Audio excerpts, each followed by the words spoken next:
થઈ ગયું ને પૂરો કરી નો છે ને બધું રમણ ભમણ કુદરતે 4-5 મહિનાની મહેનત ઉપર પતાર ફેરવ્યું નથી.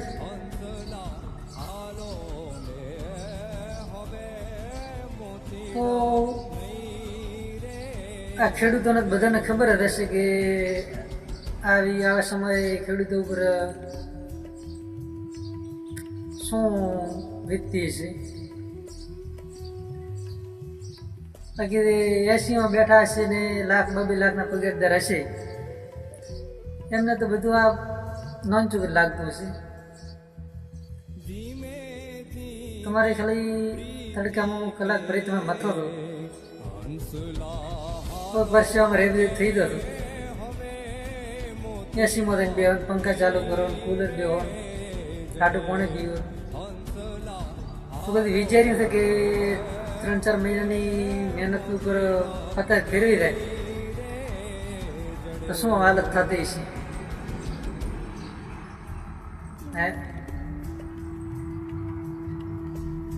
હવે ખેડૂત કોને થઈને કે કોઈ અભળે એવું નથી.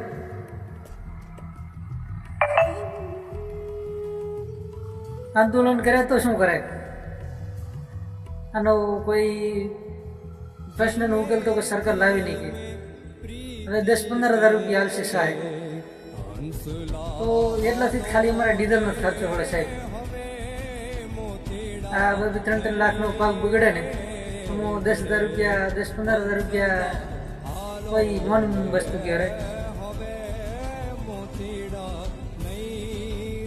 હવે અમુક કહેશે કે હું તો નહોતો પણ થોડુંક કરો કે આની જવાબદારી સરકાર લે ભગવાન લે.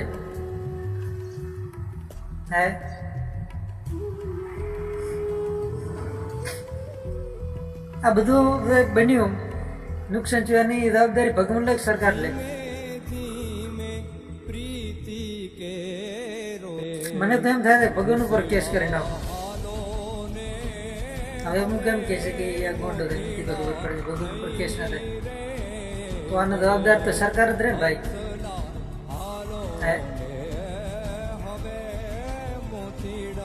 ભગવાન બધા કહે છે કે ભગવાન પર ભરોસો રાખો, વિશ્વાસ રાખો. શું ભરોસો રાખે, વિશ્વાસ રાખે ભાઈ? આવો વિશ્વાસ રાખે ભગવાન હોય તો આવું આટલું બધું નુકસાન થાય. આ કારક એક માણસે કારક ખરાબ એવું કર્યું હોય તો એમના ખેતરમાં જઈને કરે. બધા ખેડૂતોને શું કામ આવે હેરાન કરે? તો મારું તો એવું માનવું થાય કે ભગવાન બીજા કોઈ ઉપર ભરોસો રાખે નહીં ભાઈ. દાંત મહેનત કરીને ખાવાનું રેડી. હવે મીડિયાવાળા ક્યાં જાય બધા? આ વિડીયો બીજા ચડાવો મીડિયામાં, જાહેરાતો આલો, સરકાર પાસે મોગણી કરો. ના કરે ને ભાઈ, આમાં તો ના ચાલે. તો મહેરબાની કરીને આ થોડુંક બતાવો ખેડૂતોને, ગામડે ફરીને ક્ષેત્રમાં બધું ચેક કરો. ચલો શું નુકસાન થયું છે. ઓફિસમાં બેઠા તમને ખાલી મોસમ જ લાગશે, સારી મોસમ, વાતાવરણ સારું છે, તમે મોસમની મજા લેવા વાળા. બાકી ખેડૂતો ઉપર શું મજા વીતે થઈ તો પૂછતો કરે રેડી. બધા નથી ગયો વિરુદ્ધ થઈ જાય છે, કેમ કે બધા અત્યારે વિરુદ્ધ કરવા બેઠા જ છે. બાકી હમણાં કેવા રાશું નહીં તો કેવો તો ઘણો છે પણ નથી કેવું વધારે. ફરી ક્યારેક સમય આવશે ત્યારે કહીશ. હાલ આટલું ઘણો રેડી. શેર કરી નાખો વિડીયો.